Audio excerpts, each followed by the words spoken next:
Le légendaire groupe de street punk oi Red Skinhead parisien Brigada Flores Magón voit le jour en 1996.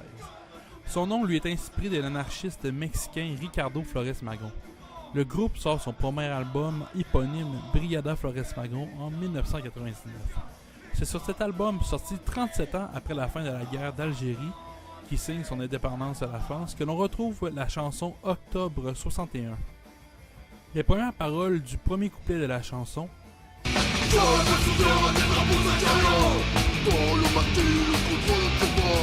font sans aucun doute référence à la guerre d'Algérie. S'inscrivant dans un mouvement de décolonisation, elle oppose les forces armées révolutionnaires du Front de Libération Nationale, l'armée de Libération Nationale, à l'armée française. Les paroles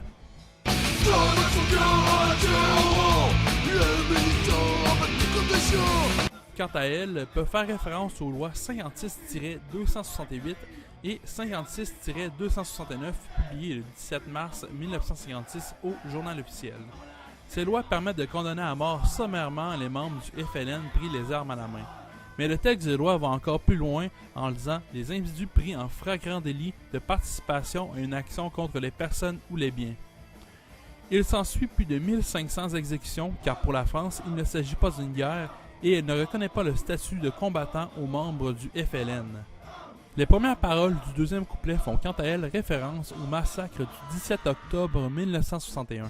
Je me souviens, il pleuvait sur Paris. Depuis ton sortie, morte pour intérêt. Tu as vu les corps flotter dans la Seine. Nus de l'encoutant, vive le FLN! Petite mise en contexte. Le 5 octobre 1961, le gouvernement français prend la décision d'instaurer un couvre-feu pour les personnes d'origine nord-africaine en raison des différents attentats du Front de Libération Nationale. Ceux-ci ne peuvent plus circuler dans les rues de Paris et ses banlieues entre 20h30 et 5h30. Le FLN fait alors un appel pour boycotter le couvre-feu et organise une manifestation le soir du 17 octobre 1961.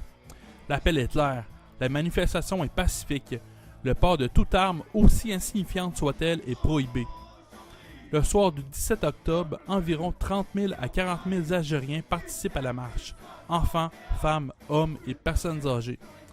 La police va réprimer très violemment la manifestation en ouvrant le feu sur les manifestants, jetant des corps dans la Seine et noyant même des manifestants dans celle-ci. Entre 150 et 200 personnes sont tuées. Les paroles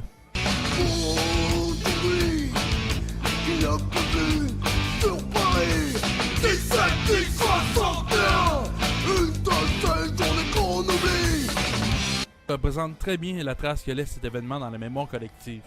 Le lendemain des événements, le préfet de police publie un communiqué qui minimise le massacre. Officiellement, on parle de seulement 3 morts et on accuse les manifestants de violence envers les policiers.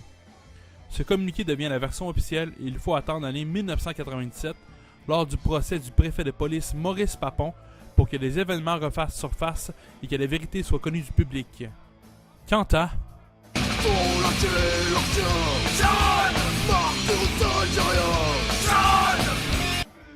ces paroles font référence à la manifestation contre l'organisation armée secrète et à la guerre d'Algérie.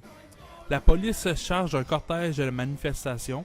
Les manifestants poursuivis par la police se réfugient dans la station de métro Charonne où la brutalité policière tuera 9 personnes. Le 17 octobre 1961, à Paris, on a noyé des Algériens et des Algériennes qui manifestaient pour l'indépendance de leur pays. Octobre 61, octobre